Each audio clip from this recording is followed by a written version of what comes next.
over 10. Mm-hmm.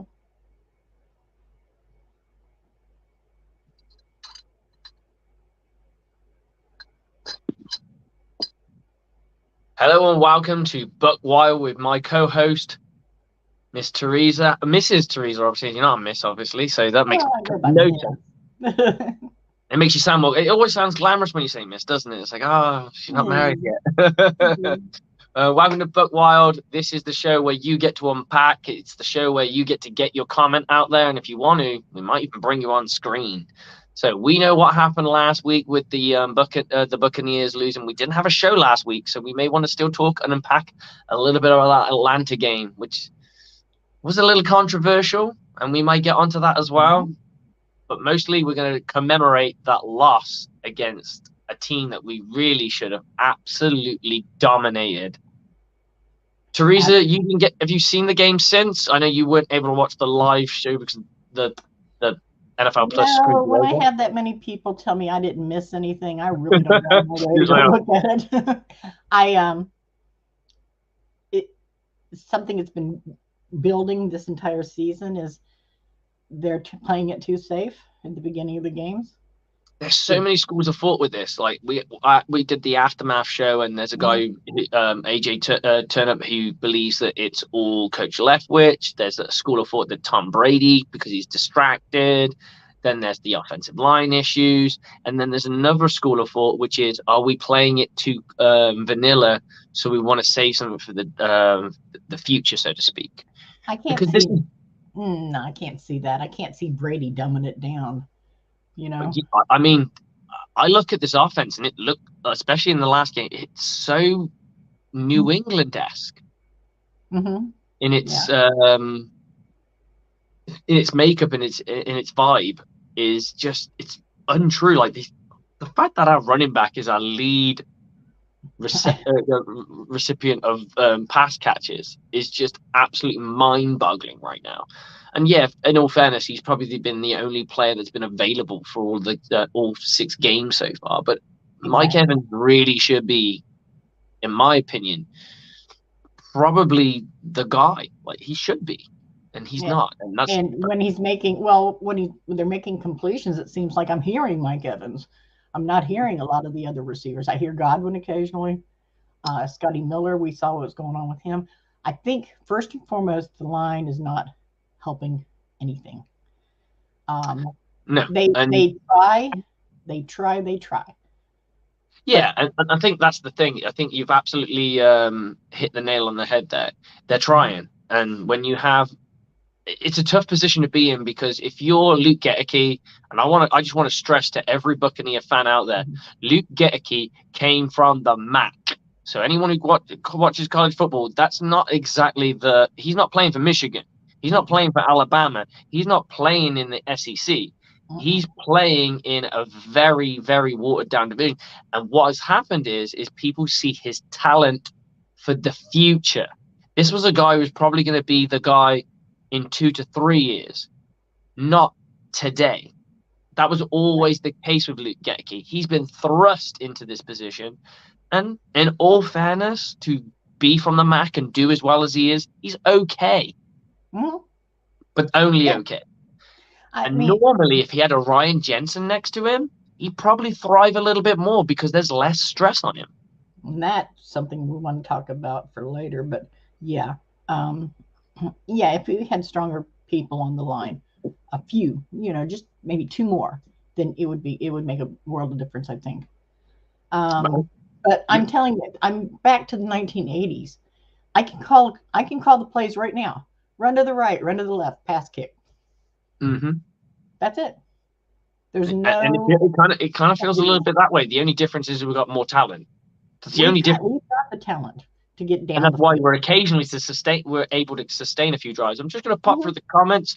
We got your lovely sister. Hey, all. One day I need to meet Pamela just so I know what she looks like because it just feels weird to have this person that comes on our show all the time chatting away. It's all of the above, absolutely. Alex Schumber, who comes on the shows occasionally, who's not on deployment, bless him, because of his foot. Hopefully he gets that sorted, his ankle, and he'll be back soon. Hate Slick and Teresa. and then Evans isn't being used enough. Absolutely. Mm-hmm. I've always had this theory, and I'm not saying I'm right. I never will say I'm right. I don't think Brady trusts Tom Brady trusts Mike Evans like he trusts a Chris Godwin. He'll go to Chris Godwin more. And it's only because it's got nothing against Mike Evans and his hands or anything like that. It's more the case of the types of throws that you got to give Mike Evans are the more high risk of throws that could turn into a pick. And Tom Brady's he's a technician of the football generally. Right. So I think he doesn't go to the wishing well of a Mike Evans because he's worried that if the ball doesn't become complete, it becomes a tip pass and then someone else might get it. However, we know as Buccaneers fans, Mike Evans has got dependable hands when he's climbing up to get balls. Yeah. Top shelf, that guy's got it. And that for me, now, I think the best wide receivers, besides Chris and Mike, probably Gage has shown real promise at times. Yep. Scotty Miller seems to be. He had that one game against Atlanta. He had a great game against Atlanta. Yeah. Really shined. He's waking up. After that, Julio Jones is sitting on the pine. He riding the pine? Huh? He's riding the pine for sure. He's riding the pine. Who else is? And you know what, Teresa? I'm okay with that. I'm okay with him riding the pine. Because people get injured. I'm okay with him riding the pine because people get injured. No need to rush him back. This is a talented enough team that he doesn't need to be back right now. The only difference is we're Buccaneers fans. We're used to failure. So we're expecting, we need to get everything back. We need to get OJ. We need to get OBJ. We need to get this. No. We're panicking too soon. Whoa. Let it breathe. Bringing in a wide receiver is not going to fix anything. I just want them to start being creative on their play calls. Because like I said, I'm calling it now. So is the Panthers. They know what we're going to do. You're absolutely right. Throw downfield, first down. Throw it. Then they can't stop Fournette all the time. Because right now they know it's going to be run, pass, kick. Teresa, I 100% agree with you. Let's talk a little bit about what this team had out. So their starting corners are guys called Levi Wallace, and I don't know the guy's first name, and Witherspoon, both out. So that means their starting two corners were out. Mm-hmm. Starting two corners. That's always. Remember how stressful it was for us when we had two starting corners out? Oh yeah. We were super stressed, and I always said that Sean Murphy-Bunting and Jamal Dean, the difference between them wasn't very much. I always said that. Mm-hmm. And at the time, it was Sean Murphy-Bunting was the guy, and then Jamal Dean popped in. I never felt there was a big difference between the two. I didn't think there was like a night and day difference. They were similar players, just right. Anyway, so we go from that. They're Cameron Sutton, their nickelback, out. So that's their starting nickel, starting two outside corners. So they bring in two guys off the street, two guys off the practice squad in Josh Jackson and Quincy Wilson. Josh Jackson's been in and out, but he's pretty much been there. He's been in the team a lot, so he's probably the most experienced guy. Right. You get guys like this. Minkah Fitzpatrick is out. Trey Horwood, who is his backup, comes in. 7th round pick from 2021. Picked number 245. And we can't beat them with a Mike Evans and a Chris Godwin? Right. You kidding me? Well, every single day. If I see what they run a cover 2, yeah? We know that that's the base of a Steelers defense. Right. Whichever one Trey Horwood's on, that's the one I'm running my deep on. Yeah. I want to test you. Show me that you can cover it until I can't go to it. And it didn't feel like we ever tested that defense. It felt like we just ran it, or we threw it to Fournette. And speaking of defense, when we go up our first play, our first series, I guess, between the Bucs and the Steelers, and we get a penalty on our defense that basically gives them a touchdown, and we lost the game by 2 points. Come on. It's not just that. I mean, there's more to it than that as well, because Devin White does the silly roughing the passer call, which it 100% was. Like he literally let the guy through the ball and then ran up to him and just shoved him to the ground. Like it was it was textbook. There's nothing to get away from it. Exactly.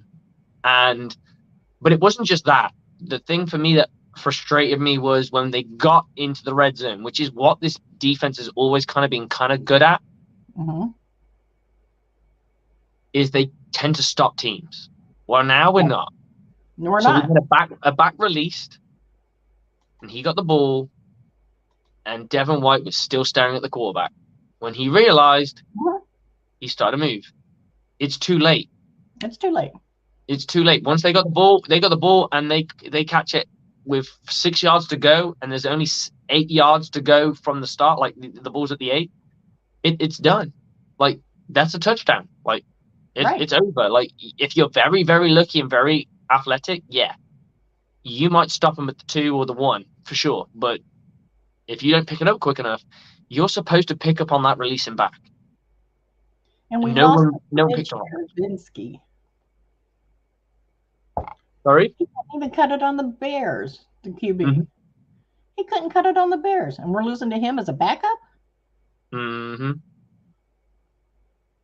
Yeah, Trubisky, and then what was it? It was third down long. It was hot. The defense weren't bad. They just had sections where they played really poorly. It wasn't like as a whole they were bad. For most of the game, they were actually pretty darn good. But the 2 possessions where they gave up touchdowns, they were very poor. Because they just allowed We do a lot of that. We got old Jason Swade. Yeah. I love getting Buc Wild on Saturday nights. Hi, Teresa. Hey, Slick. My hot cup of tea. I don't drink tea. I drink coffee. I like to point that out. But Jason Swade, you always sound smooth. Hammy Jammy. Hey, Jason. Oh God, these names.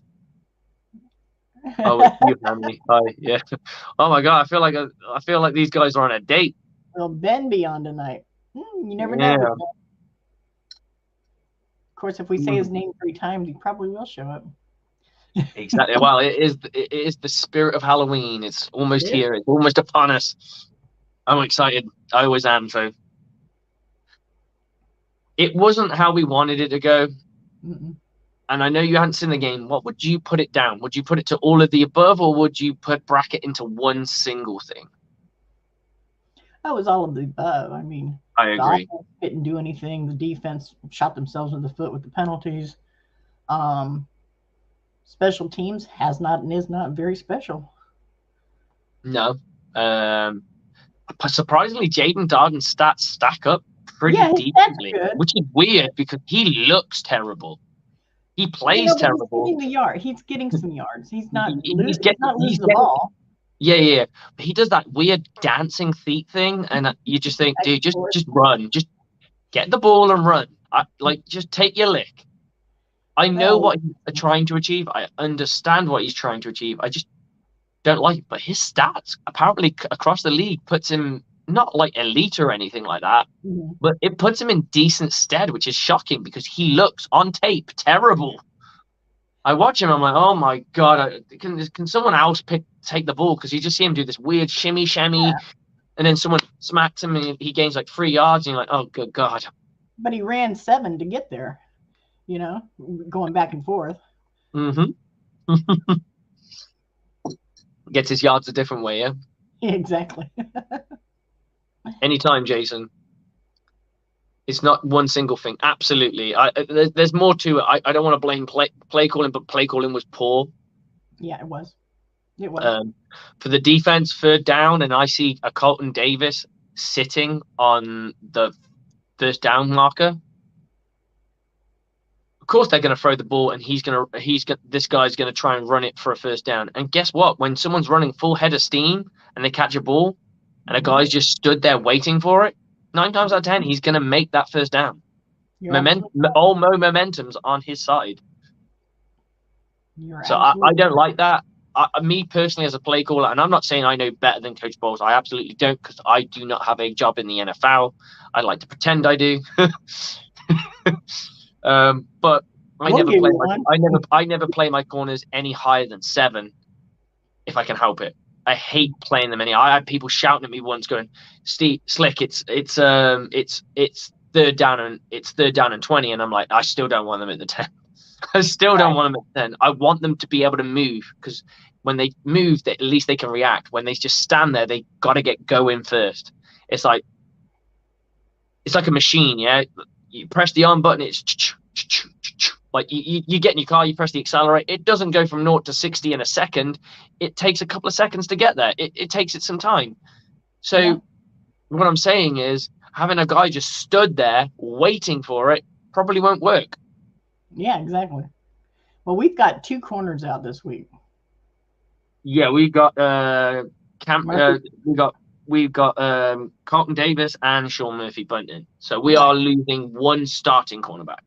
Right. And then questionable on the offense, Shaq Mason with an ankle.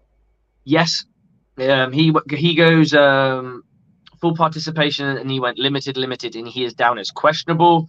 Mike Edwards is full participation all the way through and is questionable, and Logan Hall is limited, full participations, and an okay. He's ready to rock and roll. Hicks, Jones, Bray, and Sean Murphy Bunting and Carlton Davis are out. Right. That means Zion McCullum will probably start as the outside corner. It's probably a good job that they just traded Robbie Anderson, isn't it? Mm. you couldn't ask for a better gift horse, if truth be told. And they got no run CMC, so that means they've got to really figure out their offense. This has to be a game the Buccaneers get on track. Yeah, this has to be there. CMAC too. So, sorry, they got Panthers got rid of CMAC. Yes, so he's been traded. Head coach has been fired. Robbie Anson's gone. They have nothing right now. They're having a yard sale, yeah. They are clamoring for the highest pick possible. they are. There's no way that this team's not tanking. I just don't buy it. I'm not saying the players will tank, because players don't want to tank. I don't believe that players want to tank ever. No, I'd like to believe that because they got careers on the line. You can't put out bad tape. You're looking at them having, there's their money. But if you take an athlete that is a fine-tuned athlete and you hit him with a stick hard enough, you'll break a few bones and he will not be able to perform as a fine-tuned athlete. So by taking away a run CMC and taking away Robbie Anderson and then putting PJ Walker in, you've pretty much condemned them to lose. We've got Alex sitting out here waiting to come on. And we've got saying that he wants the big burrito on, so let's bring him in. I got him. Alex Chamba, how are you, good sir? I'm doing good. How are you? I'm good. Make sure is the sound better this time? Is it good? Yeah, it was my fault last time, buddy. It was completely my fault. I found the other day how to fix it. Me and Johnny was on the StreamYard and we fixed it on my laptop. Oh, it was never you, dude. It was me. I have a habit because I work nights, I turn all my volumes down on everything so no one can disturb me. And I think I turned down the volume on speaking. So when you spoke, I couldn't hear you. And I was like, I can hear him, but I can't really hear him. And then when you went off, I just played with my settings and I was like, oh, shit. I had him on half volume.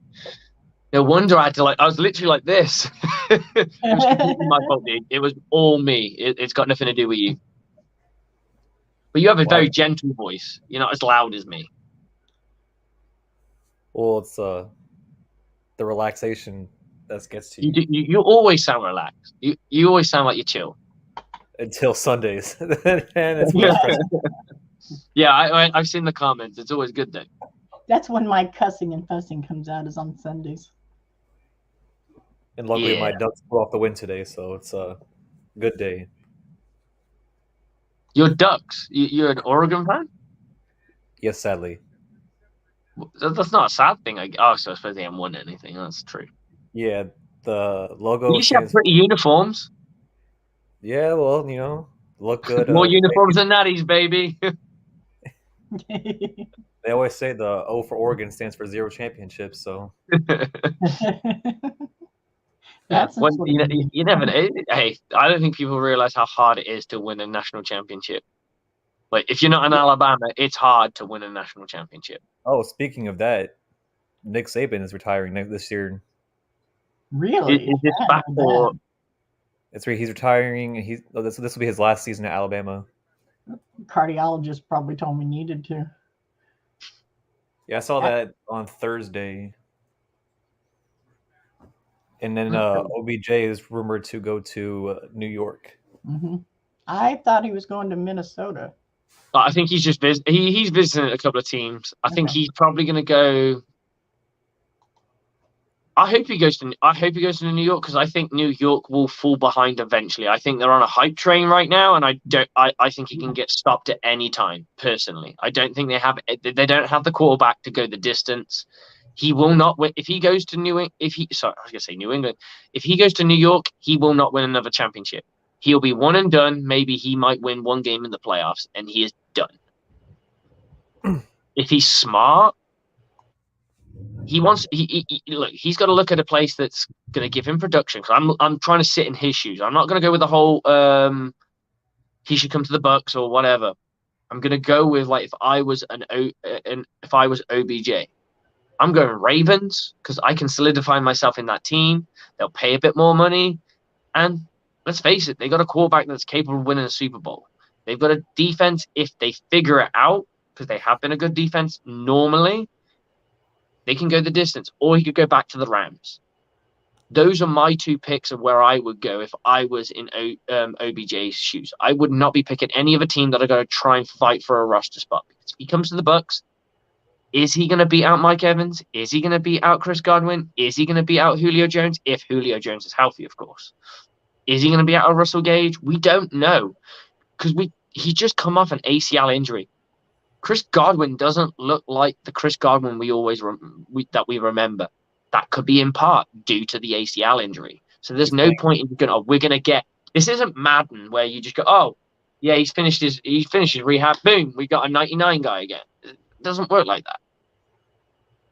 And to backtrack on what Teresa said, it's just an ongoing thing all season where they'll have that first drive and they'll go 3 and out, and then they play from behind. And the Bucs' track record when they play behind isn't that good. No. And it's just like 1 week we fix what was wrong last week, and then the next week we have something else to fix. It's like a new thing we gotta fix every week. But like I do agree with that whole Goducky thing. How some Bucs fans are all like saying, "Oh, like why is he playing so terrible?" He didn't play against bigger teams in college. Mm-hmm. Well, he wasn't even supposed to be a starter his first year. He got kind of the whole offensive line had problems, so it's just like boom, and it's just an adjustment for him. But some Bucs fans don't think that. They think, bam, he's a college player. He's gonna go in there. He's gonna be a Pro Bowl lineman. Look, not every player is going to turn out and play like Ali Marpet. Now, Ali Marpet was an absolute beast. He came from a Division III college. Yeah, we were so lucky to get a guy that talented. That was probably the steal of all steals, if you think about it, from what you were thinking you were going to get with talent. When you think you're going to get a Division III player, you do not think they're going to start in their first year. I get he was a second-round draft pick. I get that. But you don't normally get that out of a guy from Hobart College. It's just not going to happen. It doesn't normally happen. Even who's the other guy we got? Alex Kappa. Alex Kappa took at least 2 years before he really solidified himself in that team. So to turn around and say, "Oh, this Luke Gecke's got to just get it and be brilliant," when let's face it, if he had a Ryan Jensen next to him, he probably could play a little bit better because he hasn't got to stress as much. Right. You've got a guy next to you who's figuring out how to play center for the GOAT. That's a tall order.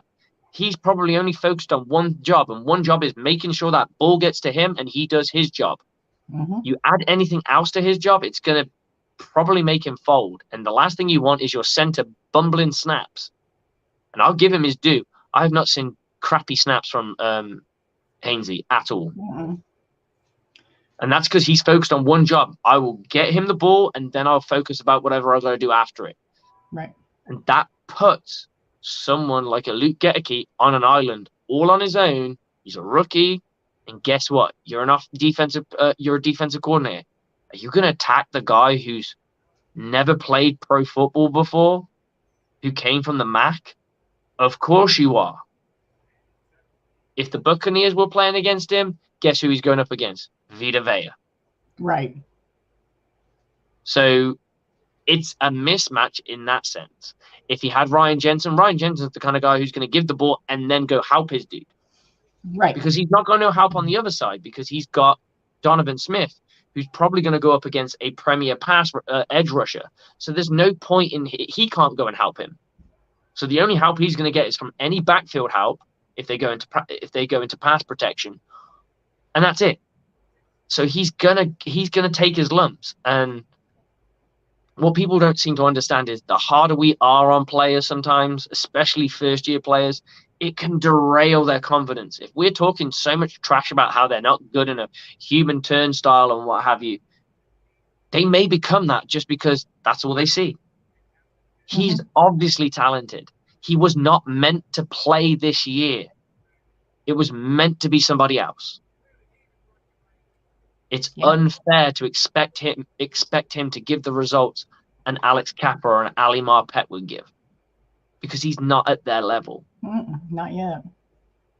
And he may do. Like I hope he does. He's had some good plays, and he's had a little bit blips of plays, and that's what you're gonna. And this is why the coaching staff going, we're not stressed about him. We're not sweating about him, because the position he's in, he's excelling at already.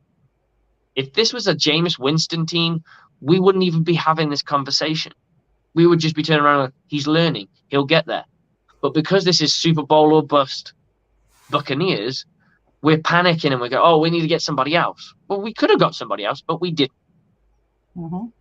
We did not make that. We didn't go out there and check what was in the wishing well. We didn't throw the penny down there and hope for the best. We went with what we got. Was that a bad decision in hindsight? Probably, in my opinion. And now we're hearing about that Ryan Jensen might be back. Was it for the Rams game? It's not going to happen. It's 100% not going to happen. When the coach comes out and says you've been limping, someone doesn't come back after 2 weeks if they're limping. I'm telling you that much. No. Anyone, Alec, you got a bad ankle right now, right? Sadly, yes. Are you limping? Oh, yep. Yeah. Are you in the boot still? Yep, for another 4 weeks. 4 weeks. And then what was their kind of guess where you would be after the 4 weeks before you can really start moving? They said December time frame for me. So that's exactly where I put the earliest for Ryan Jensen right now. And he's out of the boot, but he has trained medical professionals trying to get him ready in time. There's a big difference, and you've obviously got good healthcare in the military. That's a fact, right? But these are the same people that told me to take the boot off and walk with a regular foot, regular sock and shoes by next week, and I told them I'm not doing that. Hey, there's schools of thoughts for everything, but yeah, it sounds crazy. Yeah, it's military for you. There you go. But the Buccaneers have the best medical staff available to try and get their athletes back on the field as soon as possible. So for me, it's not I don't look at this as he's coming back for that Rams game. I don't see it happening. I think it's way too far. I think he's way too far off. Nobody's limping and then 2 weeks later they're playing in a football game. I don't believe. And if he is playing in a football game, he ain't playing well.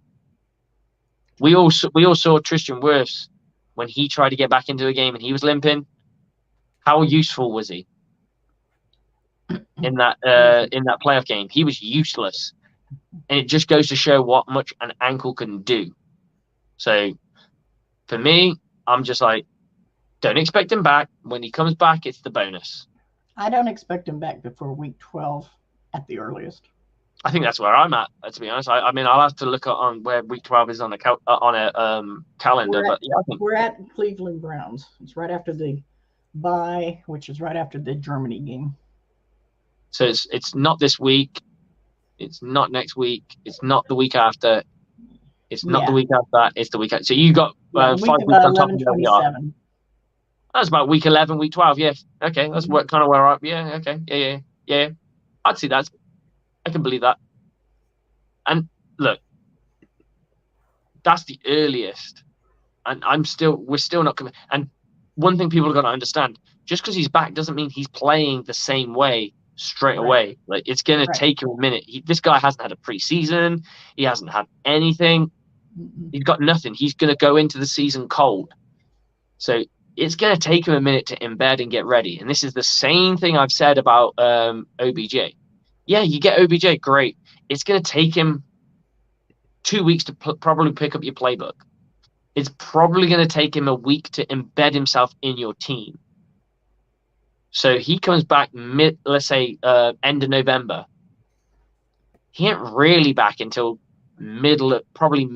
close to middle of December. So when you think of it like that, is there much point in going after a guy? Because you're buying him for the playoffs, really, aren't you? And he knows that. That's why he's there going, who should I pick? He's just sitting there going, who is the best odds for me to go and win another ring? The thing is, what he doesn't realize is you can have 8 rings, but if you didn't contribute in the season, your ring isn't considered anything. It's great to have, and it will always look great, and it looks fantastic, but it doesn't mean anything because Carson Wentz has got a Super Bowl ring. He led a team all the way to a certain point in the weeks till they got to that Super Bowl. Yeah, so he has a Super Bowl ring, but he doesn't get the credit for the Super Bowl because he never played in it. This guy will end up playing in Super Bowls, but never did anything to get there. So it's kind of the reverse. You know what I'm saying? So I just don't see it. And I don't see him coming to the Bucs. But you know what I do see if the Buccaneers want to get something out of anything? I want to see how K. Dotton handles this week. If we see greatness out of him, and I hope we do, then we stick with him. If we don't, Jared Cook. That's my hot take. Jared Cook will cost a dime. And if you look up his stats, last year he got 500 yards for 4 touchdowns. Buccaneers could do with that right now. Yeah. It's not Gronk-esque, no, but it's something. And for those people that are still saying they think Gronk's coming back, he's not coming back, folks. He's got his condo on the market in Tampa. He is not coming back. It's not just that, though, Teresa. It's the fact that when people turn around and go, oh, Tom Brady needs Gronk back. Look, if Tom Brady needs Gronk back, then he's not the GOAT. Tom Brady's won championships without Gronkowski. Gronkowski just makes them a bit easier because they have that rapport, right? Right. The Buccaneers scored touchdowns, and still a lot of them when Gronk was still figuring stuff out. They still scored touchdowns and won when Gronk was injured last year. We still scored touchdowns when he first joined the team and he was still trying to embed himself in the team. Eric Flowers would be a nice pickup. It's not too bad. Not too bad. All, Chris. It's a good shout. I'm not counting at Jensen at all this season. Oh, sorry. I'm sorry. Even better. I'm not counting on Jensen at all this season. Just let him heal completely. Absolutely. There's no need to push him back because you could make it worse. Yep. Even better, my Taylor Alec is on. Oh, he always rocks my boat. Oh, my good God. You got some love there, mate. No, it's because Alex isn't here tonight. We always go after Alex. Alex doesn't come on our show. I'll say for the previous night, they were all over him. Oh, yeah? He has some fans. Loosemore? Yes. Okay. They're big fans of him. Well, I'm a fan of Alex, but not to that extent. Yeah, Alex is a good dude, but I don't know if I'd go that far. No. I don't know y'all, if I'm blowing. I y'all don't know if treat I'm him blowing him well. That's all I kisses. want. I don't know if I'm blowing him kisses because he up in that cold Michigan shit. So I'm okay. All right, so we got a game this week with the Panthers, and I will tell everybody there is a group out on Facebook that is, I guess, meeting up at the game in Carolina. It's John Gray, who was uh, big. He's a big Patriots fan. He's a big Brady fan, and the group called Tom Brady, Gronk, and Shaq Mason of the Tampa Bay Buccaneers Fan Club of Atlanta. So they're getting people together up at the stadium for the game between 1 and 4 tomorrow. They've also, if you're there and you're just, watching us because you don't know what else to do, they do have a meet and greet going on. So you can go to that website, again, Tom Brady, Gronk, and Shaq Mason of the Tampa Bay Buccaneers Fan Club of Atlanta. They couldn't have made that any longer. And see where they are. I don't know exactly where they are. Trying to plug in all these meet and greets for everybody. And then, of course, I do want to say if anybody's coming to Atlanta for the game in January, there is a tailgate and a meet and greet in Atlanta put on by the Metro Bucs. It's a great group of guys. I happen to be a part of that group too, and they've taken me in as their little sister, I guess, or older sister, I should say. They have a meet and greet at something called Views Bar in downtown Atlanta at 200 Peachtree Street. That's the night before the game, January 7th. And at the game, we have a tailgate party. We always have a tailgate party when we play Atlanta in Atlanta. We've had upwards to 500-600 people show up to these tailgate parties, okay? And it's $35 all you can eat and drink before you go into the game. And it's a good time. It's a good time, folks. You really need to show up.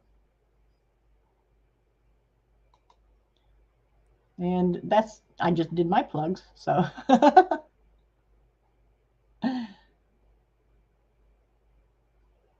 It's quiet. It's that awkward silence.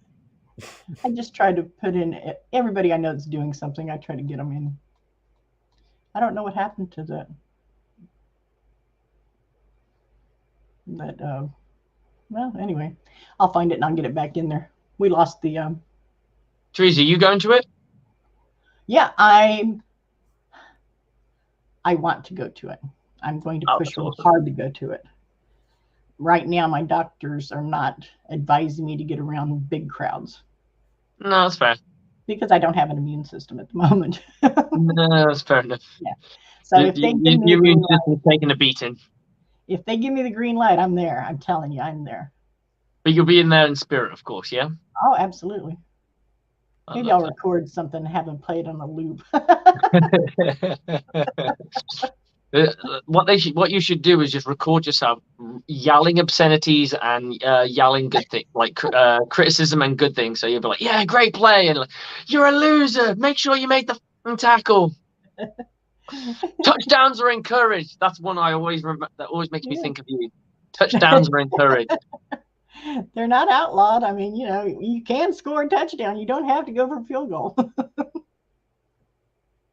Yeah, sadly, I can't go to the Carolina Panthers game.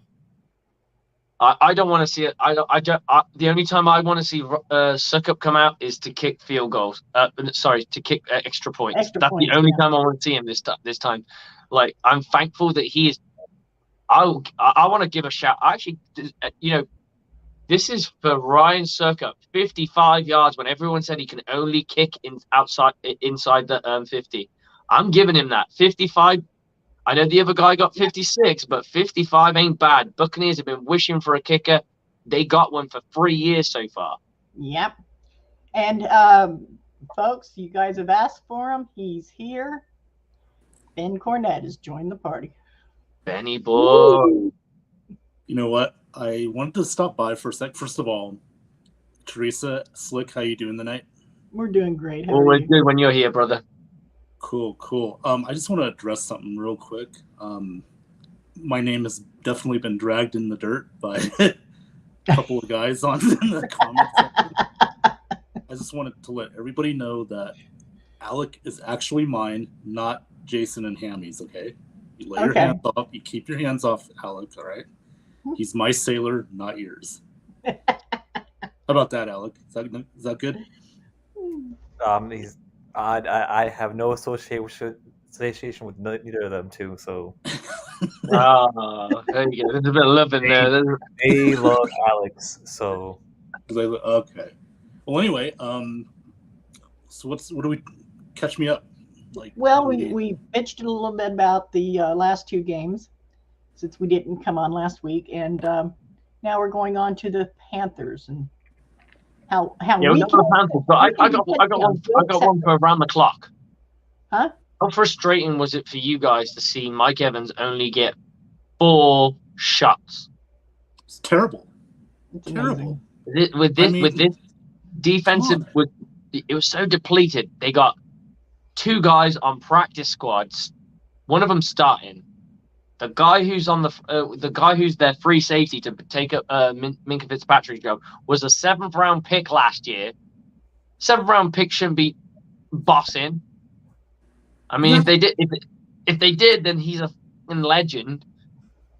Mike Evans, I'm throwing the ball that way. As soon as I see the guy who's playing free safety go that way, and they play a lot of cover 2, so you know who the free safety is, and I see, is that Trey Norwood guy?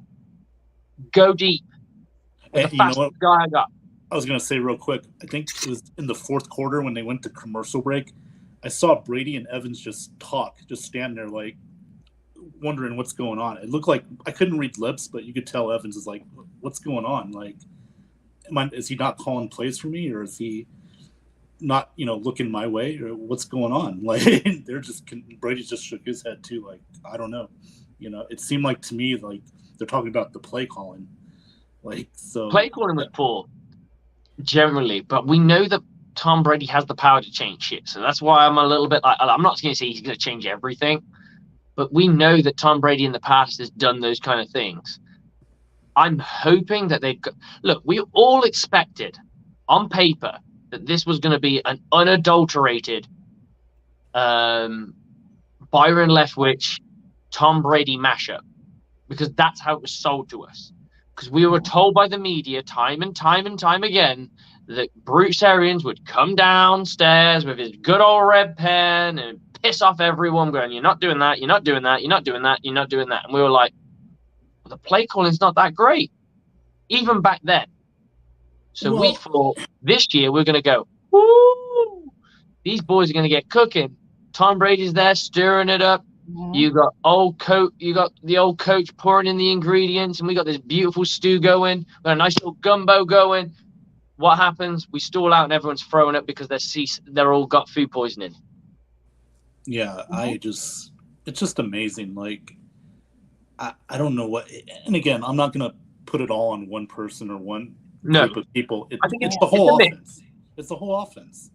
We really think. I'm going to say something here, and I don't know if everyone agrees with me. I know Teresa hasn't actually seen the game, but did it feel the Buccaneers just did not want it? I think some of them wanted it, but not everybody. You know what I mean? Like, okay, as a collective whole. As a collective whole, I would say the people it felt like the Steelers wanted it more. The people that didn't want it affected the other guys that wanted it. You know what I mean? Agree. They just played. It's like a virus. Leadership. Yeah, leadership, Brady's that leader, and when you go to a wedding Friday, that's his life. That's his choice. Yep. Nothing wrong with that. But when you don't do the walkthrough on Saturday and you get there Saturday night or whatever, it kind of tells you, like, oh, what's going on here? Is he fully invested? Well, yeah. I kind of question Robert Kraft's choice of a wedding. Who the fuck has a wedding in the middle of fucking football season? You're an owner. Wow said, Teresa. Wow said. Teresa, speaking the gospel as always. Who has a fucking wedding? Who owns a football team? You own a football team. Guess what? Most of the people who you're going to invite to your wedding might be former players or former coaches for you. Guess what they're doing? They're fucking busy with football. Why would you bother them? That's what June's for. Right. Yeah. Sorry, it's like you hit the nail on the head, Teresa. There is no way on earth someone goes, oh, you know what? Mid-season, week 6. You know what I'll do? I'll have a fucking wedding. Mm-hmm. Yeah, I mean, it's just, again, that's their choice. That's his choice. Absolutely. You're 100% right. It just seems a wild choice to have for an NFL owner. but yeah, I mean, but it's not the best optic. You know what I mean? Like, it's a bad you're right. So especially coming from a leader like Tom Brady. Mm-hmm. If I were Brady, I would have questioned, given the crap that I've taken all year about not being focused and being distracted and everything, the last thing he needed to do was go attend a wedding the night before the game. Probably. Like, there was the whole, like, camp thing, and then there's the Wednesdays off that he didn't have off because he actually changed his mind last minute, I believe. And then there's the whole, going to a wedding thing. Look, it is what it is, and it happened. Does that have a bearing on the team? It makes it harder. Like, think you're that offensive lineman, maybe not the rookie guys, but the more close to the veteran guys. Because Shaq Mason wasn't invited, and he's a Patriot. Yeah. Or was a Patriot, right? So it's only this is a very high clientele. But imagine you're one of those people that is a veteran on that Buccaneers team. It's hard to say on the offensive line because there aren't many of them left. And he's screaming and shouting you, and this is a guy who just buggered off. Or just disappeared for 2 days. Like, yeah, okay, he didn't miss practice or whatever, but he missed a walkthrough. Not the end of the world, but at the same time, it shows commitment. Guys, I mean, when you're going to give a speech like, we need to be better. We could have been better. But you decided to go to a wedding. And I heard that speech. Some guys liked it, and some guys didn't. Now, the center really liked it. He thought it was great. Well, he's a rookie. Guys, He's a second-year guy. What's he going to say? What's he going to tell? Yeah, exactly. Yeah, you're not going to cause any there was trouble, The people who didn't like it were more veterans around the league. So I believe it was Jason Kelsey. He did not like it. He said, that motherfucker get in my face. But I also heard other veteran players in Taylor Lewan, who's left tackle for the Titans. He said, it's Tom Brady. He's 7 Super Bowl rings. He could literally tell me to go and crawl for broken glass. I'll probably do it. Because I'll probably win I might win a championship. Yeah. Well, and guys, that's the difference. I'm sorry to interrupt. I just, he's really like the coach, too, Tom Brady. He's got that kind of, he doesn't have that kind of power, but you know what I mean? He's kind of got that, people believe in that he is. You're wrong. He has that power because even Bruce Arians has turned around and said that he turns around to a wide receiver and says, you need to hit that you need to cut on the 3rd step, not the 4th step, and they won't listen to him. Tom Brady tells them to cut on the 3rd step. They listen. So you're 100% Ben, 100% right, Ben, when you say he's like a coach. He is. I mean, from a technicality standpoint, but not by name, but I'm just saying, from a a team standpoint, the reality, and I like Todd Bowles, but I'm starting to see that New York Jets Todd Bowles. You know what I mean? I don't know how long he's going to be here. I'm hoping it works out, but I don't know if he just has a great team that he was handed. You know what I mean? Yeah. Nothing that Coach Bowles is doing is different from last year on the defense, if I'm honest. I haven't seen anything that's starkly strange or different. So it's the same old with different personnel. So defensively, I don't think there's a massive difference. Oh no, absolutely, Slick. I agree with that. Talent-wise, I think they're missing a leader, personally. And this is something I wanted to get into you. We know that the Buccaneers defense has leaders across the board. Buccaneers have got 3 captains on the defense, and those captains are Devin White, who's hype. He brings energy. He brings positivity. He brings let's get after it. That's his style, yeah? Then we got Vita Vea, who's now been named a captain. I haven't seen him lead yet, so I don't really want to put a marker on him to say he's this type of captain. And we all know that Levante David is do as I do. Mm-hmm. But what we don't have is a JPP who pulls people in check, or a Ndamukong Suh who goes, that shit ain't good enough. You need to be better. Your job is this, and you need to be better at it. They need to be calling Seattle and telling Sue, come on back. I want Sue back. Sue's price is going down every week. Because if he turned around and said, Buccaneers, I'm a $10 million player, we're almost mid-season, so that's going to be $5 million. All right, fine, we'll play $5 million, whatever. Let's get it over and done with and bring a guy back that needs to be in this team, because the biggest thing about this team, we look good week 1, week 2, maybe week 3 as well. Yeah, I'll give week 3 on that.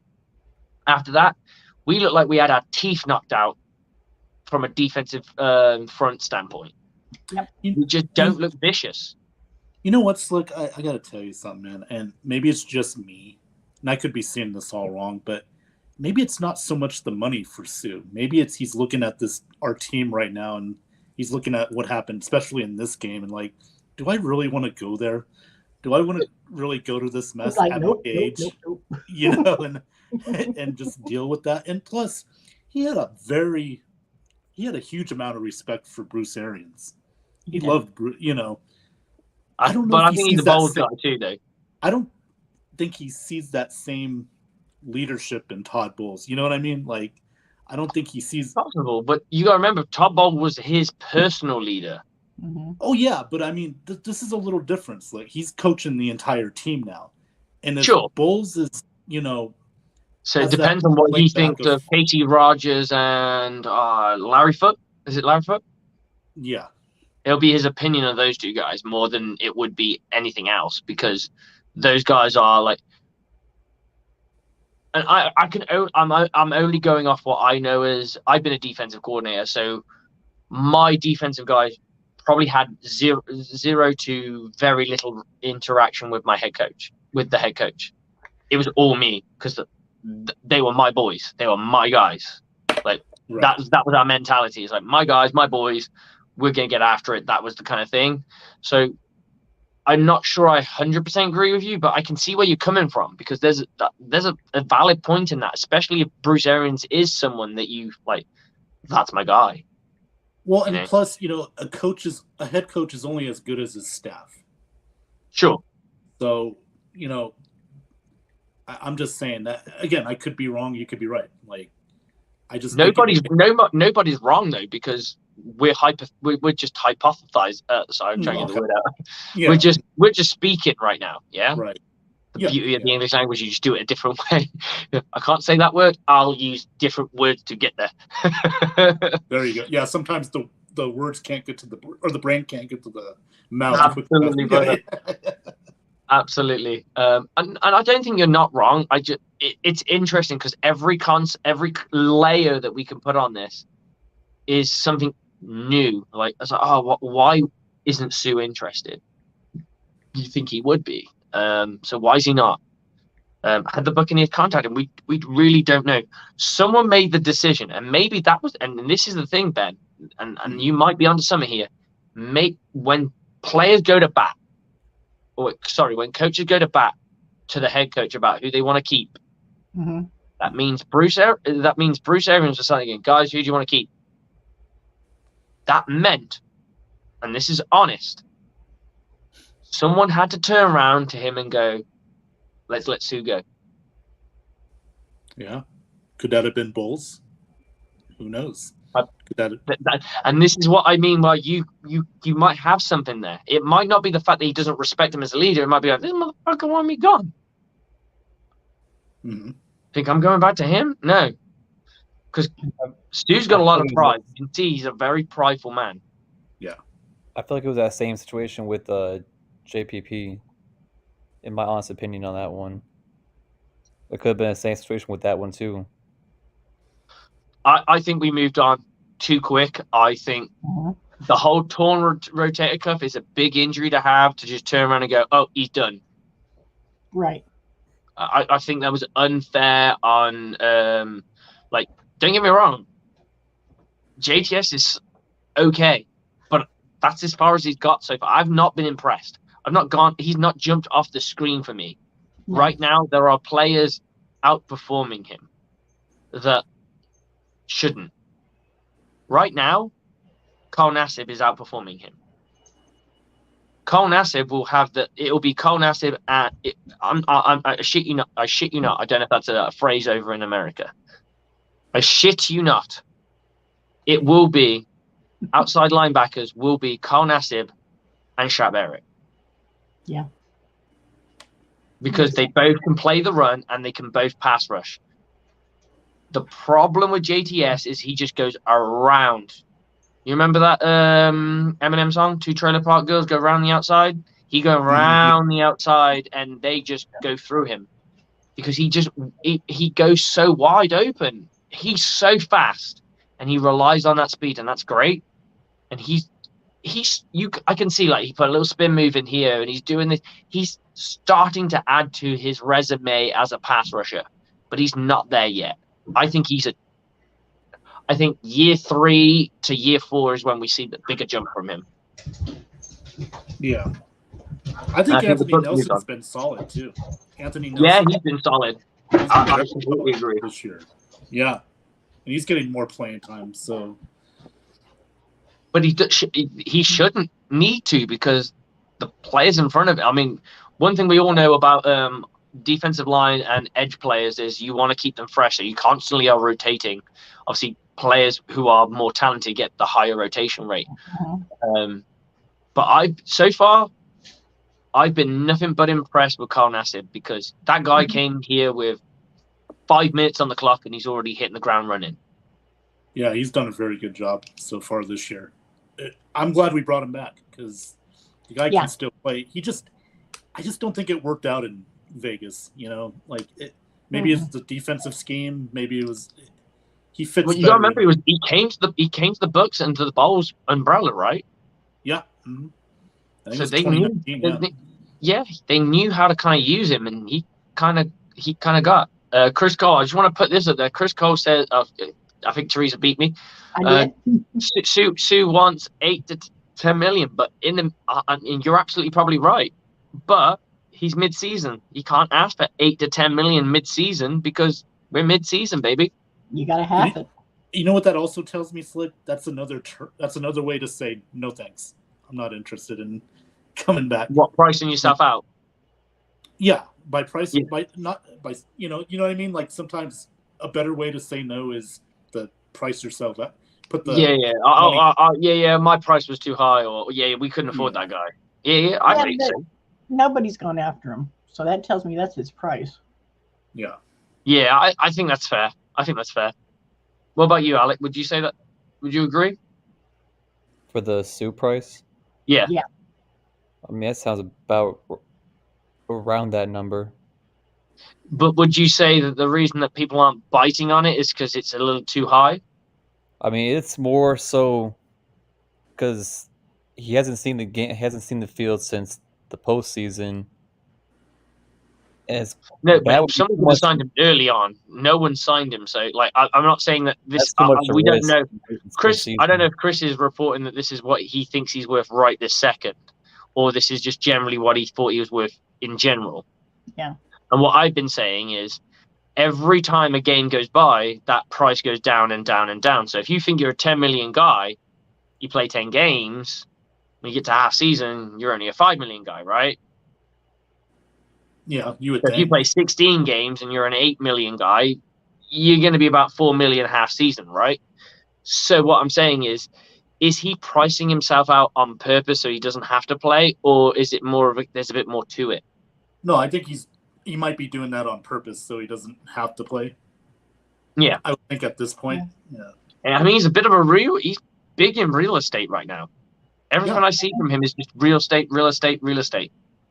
Yeah, and he's made a lot of money, so it's that tells me it's not the money. I think it's just more here's how I'm going to say no to you by raising the price up. So. No, I think you might. All I know is I'm on a biscuit diet now. So start risking it. I want my biscuit. Good one. I love it. So, guys, we're getting into this game. Buccaneers have a big opportunity right now. Mm-hmm. They're missing their star running back. They're missing their second wide receiver. And they've just gone to the wishing well on a third choice quarterback, and they are on their second head coach. I don't know much about the current head coach that's jumped in. If you guys do, please jump in. Do you guys know anything about this guy Steve Wilkes was with he coached Arizona for 1 year. I believe it was in 2019 or 2020. Then he got let go, and then that's when Kingsbury came in.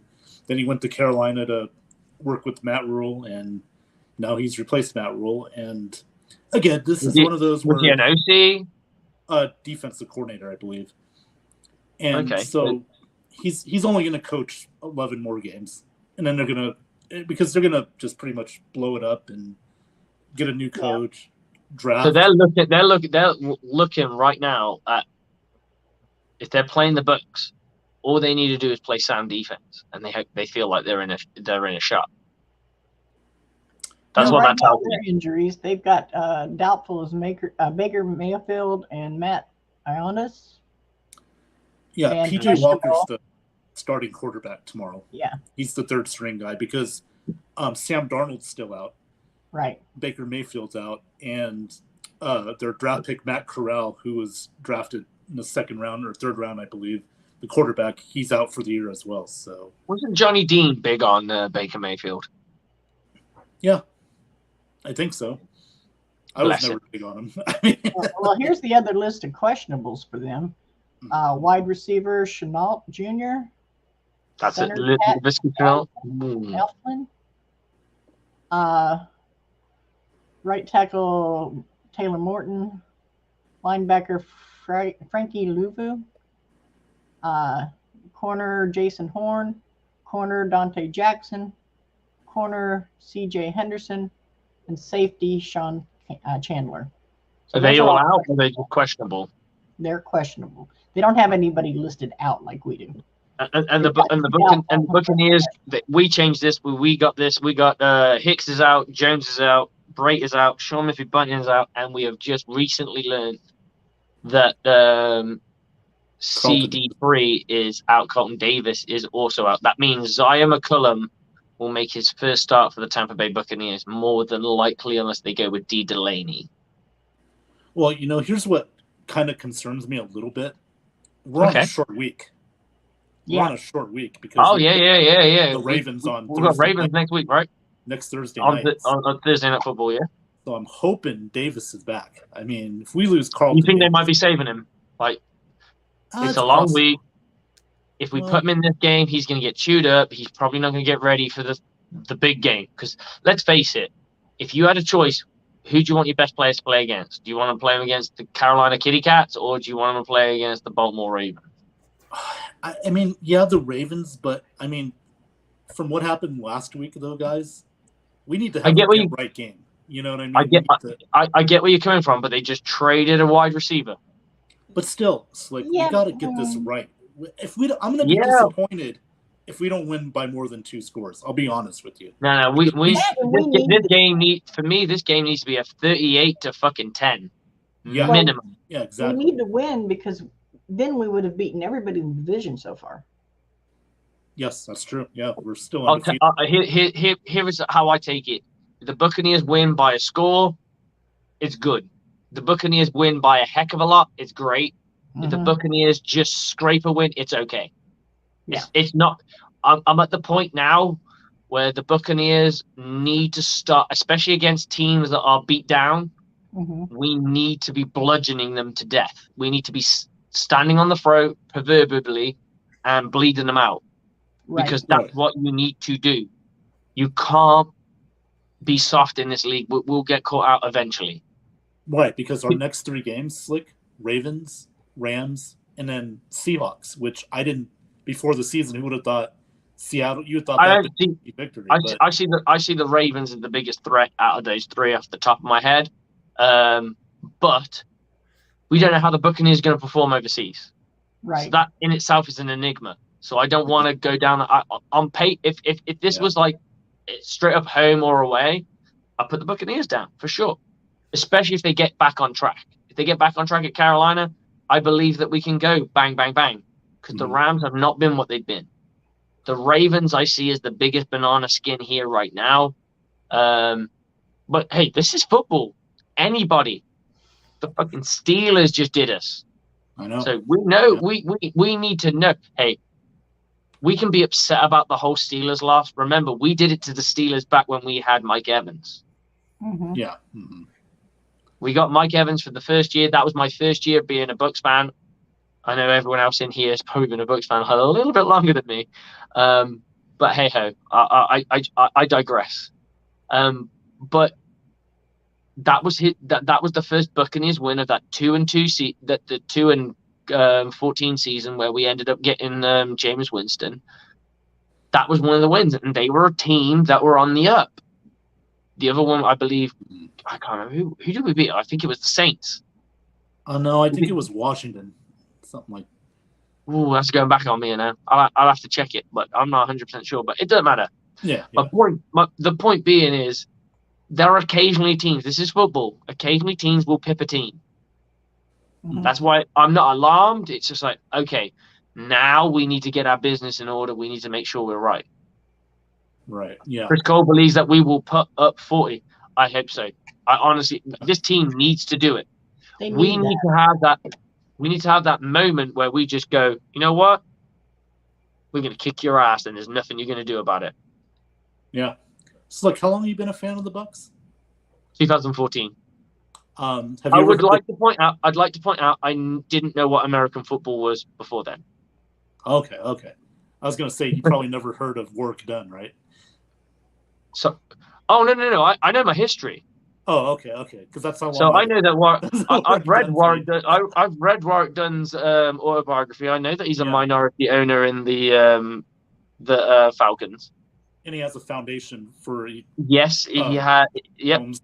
And this is an argument I have with a lot of Buccaneers fans because they think he just gives out houses, and I was like, he doesn't. No. He doesn't give out houses. He helps them with mortgage payments and sets them up for life. Right. Yep. But he doesn't actually just go, here's a free house. Right. Because you'd have to be very rich to do that. Ridiculously rich. But I've read his autobiography, and he's a very humble cat. I learned I'm a big historian, so I like to know my stuff. Like, my favorite Buccaneers player is Rondé Barber. I've never actually watched a game live with him in. No.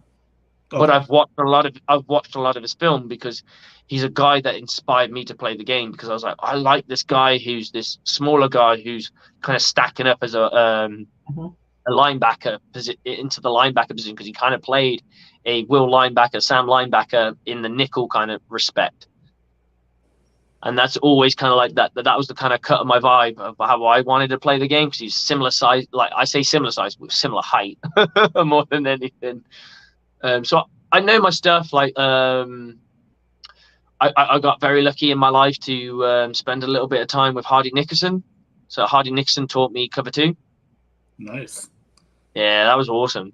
I got very lucky to spend about 13 hours doing webinars with him on cover 2. And he's an absolute dude. And I have a lovely signed jersey that he sent me a couple of Christmases ago, bless him, and his family. So I've got a lot of love. I'm a historian for the team, so to speak. I do try to learn my stuff, and that's great, man. I didn't mean to call you out on. I was just no. I was just like, you asked a question, I just thought I'd answer it. Yeah. Hey, Alec, are you still there? See, I am. Okay. Alex, like, there's too many people talking. I saw a comment on, you better lock your door. Right? Yeah. Tell Alec I'm coming over. Bless the pants. Oh my gosh. So here we go, guys. We got a big one coming up for us. I'm going to do what I always do. I call it my headliner. and then we're going to go from Alec to Ben, Teresa to me. You're going to pick up your proverbial paper, because I know you probably don't read a paper, Alec. Most people don't these days. You're going to pick up that paper, and in the sports column, it's going to be Buccaneers. Tell me.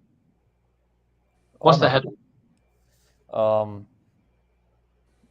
Buccaneers bounce back. You don't have to make it catchy. Just what you want to read. You don't have to make it rhyme or anything like that. It doesn't matter. If you can, it shows that you can rhyme. It shows that you're a poet and you didn't know it. I'm gonna put Bucs bounce back against the Panthers with Chris Godwin 2 touchdowns. Okay, Ben Cornett, what have you got for me? Okay, I got one. No wedding, no problem. Brady and the Bucs bounce back 35-10 over Carolina. 34-10. I like that. 35-10. 35-10. Wait. Teresa? Will they have it on NFL Plus? I doubt it. I think it's going to be on the Falcons are on the same time, so I'm not going to see that one either unless I go somewhere. I will do some digging, and I will see if I can find Teresa. I will see if I can find you a stream. Okay. I will find you a fucking stream. All right, but mine it's sacrilege that someone who loves the Bucs this much that doesn't get to watch the Bucs. It's just sacrilege. There's probably people watching Bucs games that don't love the Bucs the way you do. It's just sacrilege. We will find a way. Even if I have to record my TV and I stream it to you, that's how we'll do it.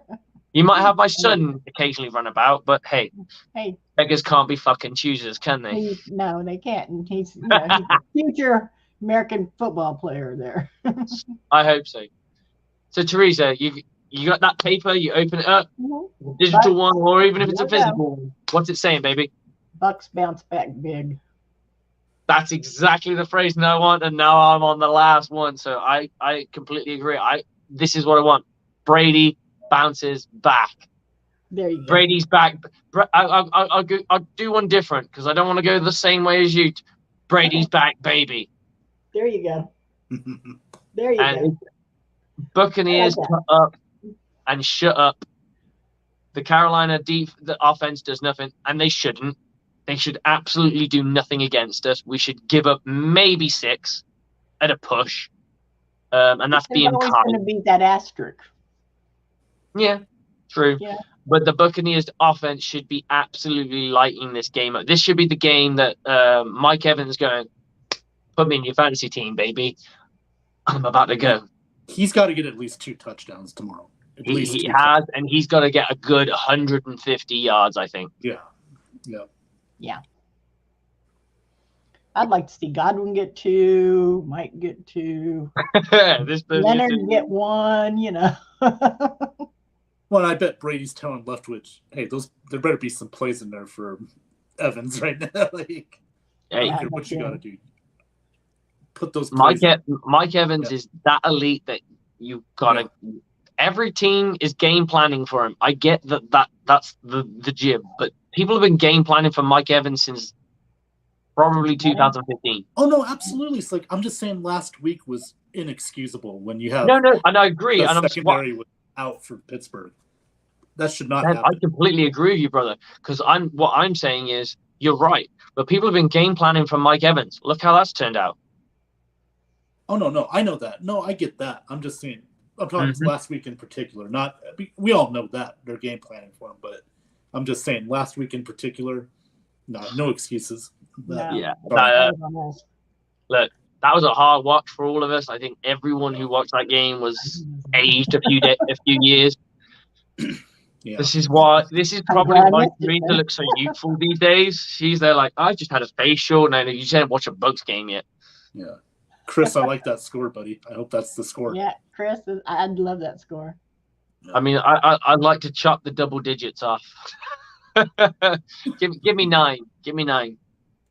I'll take the 9. I mean, don't get me wrong. I'll take a win. I'll take a win regardless. But the way the Bucs need to play, This needs to be a statement game to say, you know what, to everyone. Well, at least we do have Gage and Perriman this time. Yeah. And I do believe we're in week 6 right now. 7. Yeah. Or 7. So okay, you're right. 7. Yeah, week 7. I believe not next week, but the week after, we could contact Cyril Grayson.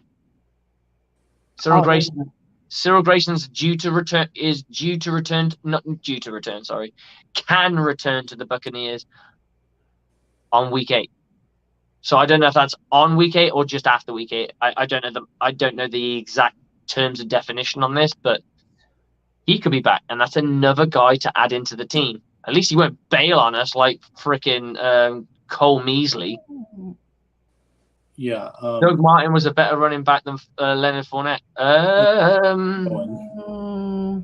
Now you're trolling. I mean, we got a Super Bowl. To be honest, Ben Israel trolls a lot. He usually talks about Wendy Ball. I don't know if you know that. Do you know what Wendy Ball is? No. It's what English people who like sports that are aggressive call soccer, because they like to play in Wendy houses and talk about feelings and brush each other's hair. Because if they get a constant little bit of a split lip, they'll cry about it. And this is the game, like soccer's the game. You fall over, you cry and shout at people because that's what you do. He usually talks about Man United or what's happening in soccer, and unfortunately I have no recollection of any of that, so sorry about it. But yeah, he's given I wouldn't say he's given nuggets, he's given something more. I'm guessing he's a Buccaneers fan that likes soccer. I don't know. I guess Doug Martin, though, when he was there, he was good for the first year, maybe year and a half. He had 2 good years, then he died, and then he had a good year, and then he got paid, and then he was bad didn't again. have a good year at all. Well, that good year, the next year, that was a contract year. Yeah. Yeah. So then he got paid, and he disappeared. But you said you say that we got 2 guys in the contract year right now, Ben. We got Colton Davis and we got Vita Vea. Well, didn't Vita get already paid though? Did he get an extension? I thought he got extended. He got his extension during the whole Antonio Brown thing. It was kind of like the distraction from Antonio Brown. It's like, this guy signed. Great, cool, awesome. Future. Yeah. Oh, you said Grayson. I was gonna say, isn't there another guy that can contact that's a friend of Tom's in Florida, relaxing right now? Okay, Vita signed a $71 million contract. Yeah. In 2022. It was literally just after the whole Antonio Brown thing. Yeah. But hey, we'll take it. Hopefully the Buccaneers get back on track and we go kick some ass, because that's what we need to do. Yes, Slick. Yes. It's been too long. It's hard to watch an offense so full of talent not achieve greatness, especially in the red zone. Yeah, that's the worst part about it. Like one touchdown last week when we're in the red zone, we had Suckup kicking 4 field goals. That can't happen. Come on. I mean, he's the offensive player of the year. Yeah, and that's a reminder of what the Buccaneers used to be. But the talent that's on the table is not the same. You know what I'm saying? It's not like we've got this lackluster team that scrapes out a win here and there. We got this talented team that can go and win a freaking Super Bowl. What we're getting from this football team right now isn't good enough. No. And we all know this. There's no, and I'm sure there's. I'll add something here because it's just clicked into my head. Leonard Fournette has cancelled and ended his Instagram because he needs to he said, I need to focus on football. Now, I know there's a couple of players that do that. Like, I know that Levante David cuts all his social media the moment he steps foot on grass. The moment his cleats are on grass, he cuts it all. And that's part of the reason, in a way, why he's not as respected, because you've got to have a social media presence. Leonard Fournette is a big social media presence. If anyone's watched any of his post-game stuff, they're good fun. He's a good dude. Oh, And speaking he's of that, gone. oh, Yeah. speaking of that, he's actually turning off his social media. Yeah. Who's this? Sorry. Leonard Fournette. He said he Yeah. posted it last week, and he's turning his social media off. Yeah, I knew he got rid of Instagram. I didn't know if it was all social media, but yeah, okay, all social media, brilliant. That shows the level of dedication. He's like, my eyes are on the prize. We got multiple. If everyone does that, there's no reason for this. There should be no excuse for this Buccaneers team to fail. And then we really got to start looking at coaches, because if every player's dialed in, the big names, then you really have to take a hard look at what isn't working. Tom Brady's more active on social media than Leonard Fournette. That should be. And you know what's weird? This year he doesn't do his little victory videos he does after every time they win a game. He only did it one time this year. The other 2 wins 2 wins. He didn't do it, which is shocking. There you go. Ben Israel has done what I expected. Here we go. Mate, and he's definitely British. When you say mate, because I know how he's saying it. He's saying it, mate. Do you think England will make it in the semis in the World Cup? I'm half German, so no. I hope they get beat out by Germany somewhere, just because I know it will piss off England fans. I'm sorry. Sorry. Isn't it weird? The World Cup is in November. It is very weird. It's in Abu usually Dhabi in the summer because of the weather in Abu Dhabi. It's like hot. It's probably because they've got some sort of gun barons and some illegal shit going on in the other months. I don't know. Probably gay bashing somebody. I don't know. Who? Probably shouting at a woman in a kitchen somewhere. Poor woman. All she's doing is shining her up a cup. Bless her. See, I couldn't live there. I'd be dead. Nah, you wouldn't take that shit, would you, Teresa? You'd be like, get your rag ass away from me. I ain't got no time for that. I'm watching the ball. We're watching Buccaneers football here. You up with that shit. I'm gonna die. It is probably the most corrupt place you could put anything, to be honest. You heard about what happened to Chad Johnson in Dubai? He went to Dubai and kissed his girlfriend, and they almost arrested him because physical displays of affection are illegal in Dubai. Oh, I know that firsthand. You naughty boy. Okay, Alex needs to tell us more, right?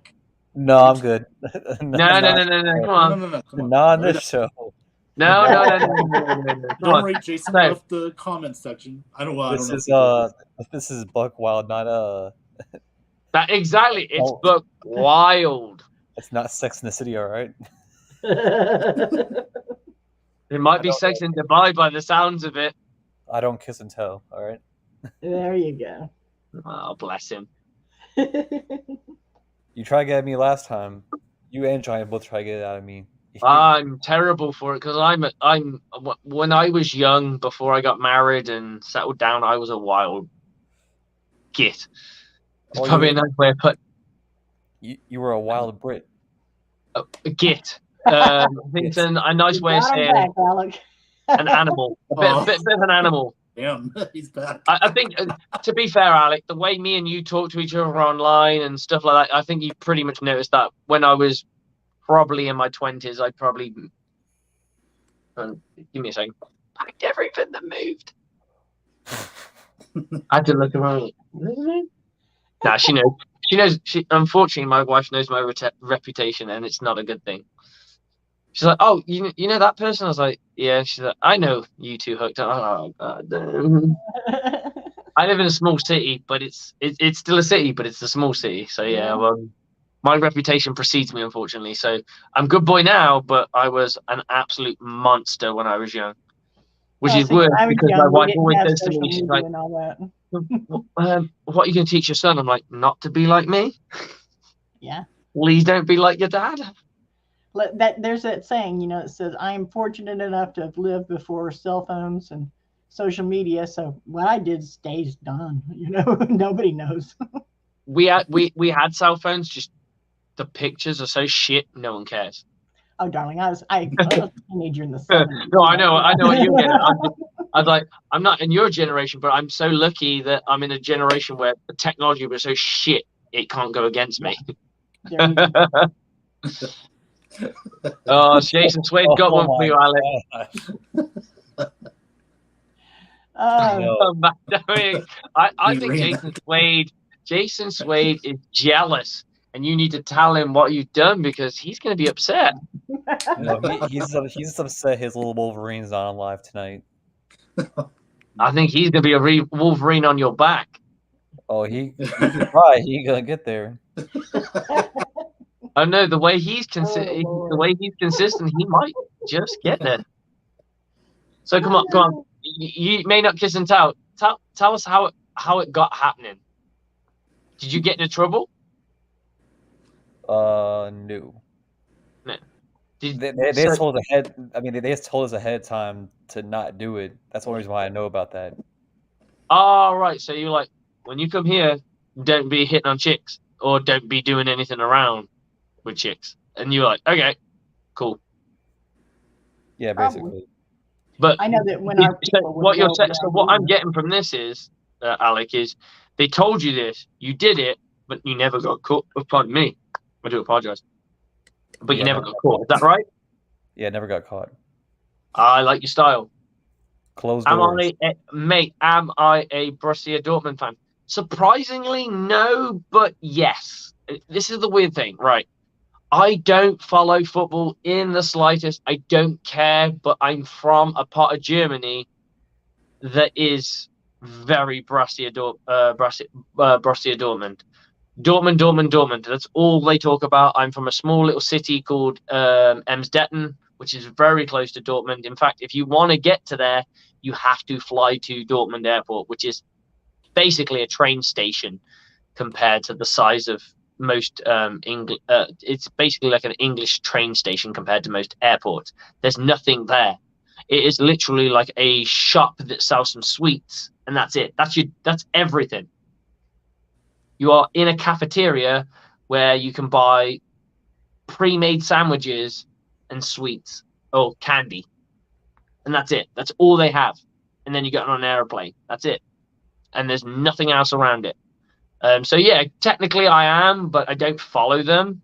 I grew up technically as a Man United fan because my aunt made the kit for them.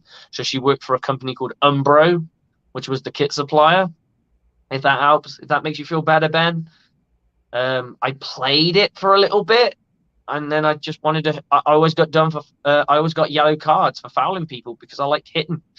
So then I became a rugby player, and then I became an American football player, and then I coached. That's the end of that. Nice, very nice, very good.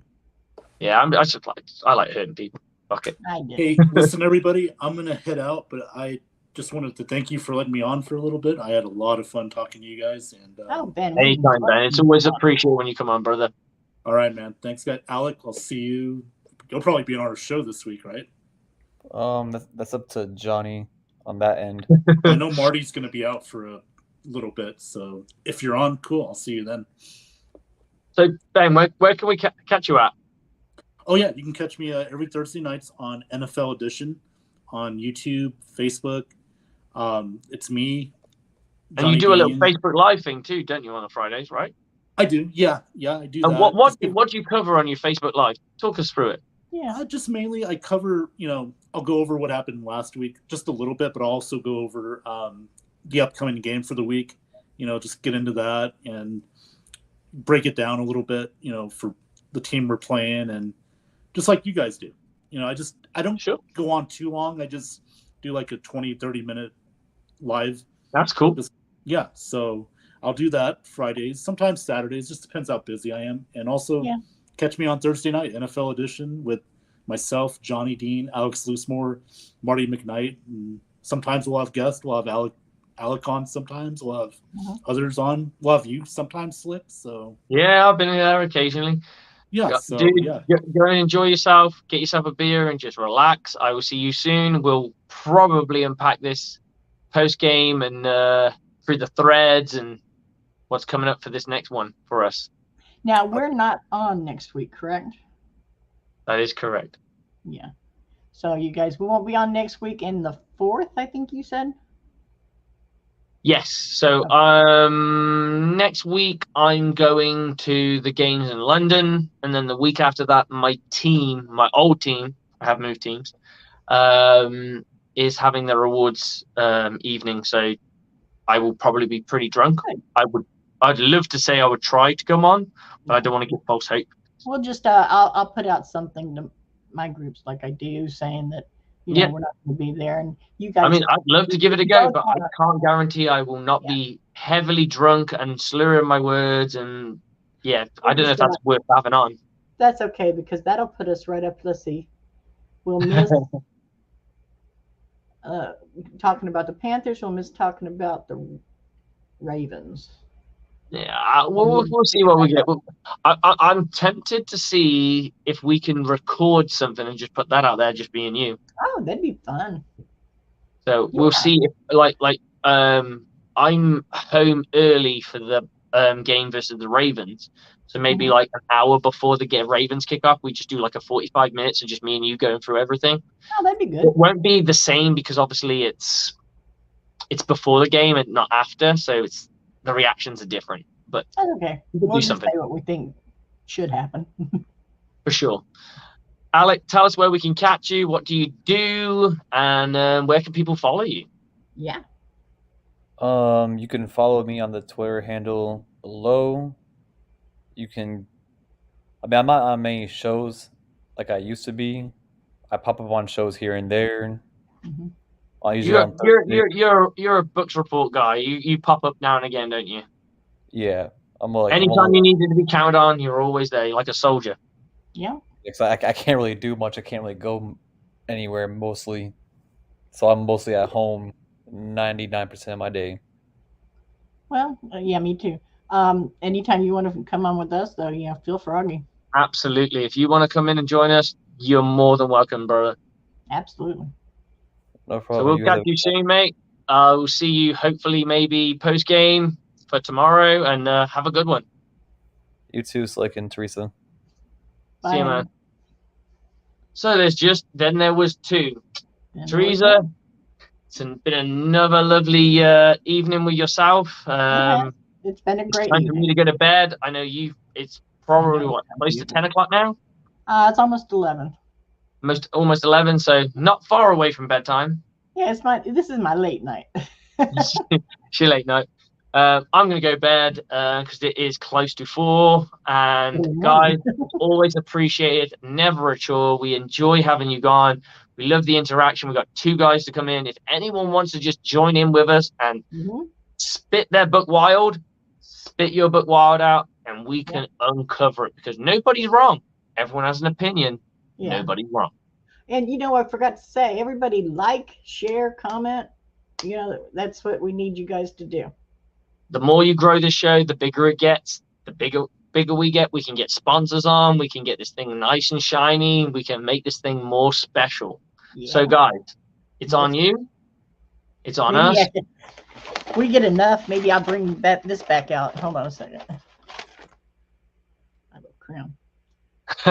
Teresa with a crown. I love that. Teresa with a tiara. Oh, I love that. Pamela White, always a pleasure. I need to see what you look like, because I can't put you two in the same vein. Like, it's weird. She's my sister. She's my little sister. I got the vision of like a 15-year-old or an 18-year-old. Oh no, she's old like I am. She's like, you're not supposed to say that. You're supposed to say I'm like 22. God damn it. I'll pull up the picture and show you one day. Guys, always a pleasure. Teresa, love you to pieces. Let's end this, guys. Let's hope our Buccaneers come out and prevail this weekend, and we can sit here eating these dubs. We can sit here enjoying our drinks, and we can sit here and just say, hey, our team is back on track. Everybody we need. tomorrow, take a picture with a biscuit. Woo! We don't. Our biscuits are different to yours, but I know what your biscuits are, so I can do that. Not There a you problem, guys. As always, Go Bucs. stay Buc Wild. Go Bucs.